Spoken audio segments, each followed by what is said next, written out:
क्रीडा मंत्री म्हणून मला या गोष्टीचा अजून जास्त आनंद आहे की क्रीडा क्षेत्रासाठी सुद्धा खेलो इंडिया मिशन हे खेलो इंडिया रिफॉर्म करून आता खेलो इंडिया मिशन ची सुद्धा याच्यामध्ये घोषणा झालेली आहे की ज्या माध्यमातून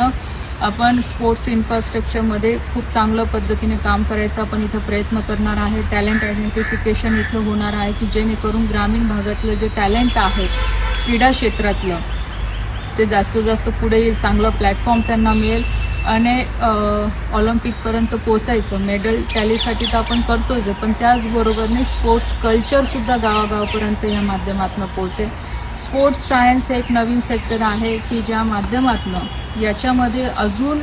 चांगल्या पद्धतीने रिफॉर्म करून आपण हे स्पोर्ट्स सायन्स सेक्टर हे पुढे अजून कसं जास्त वाढवू शकतो की ज्या माध्यमातून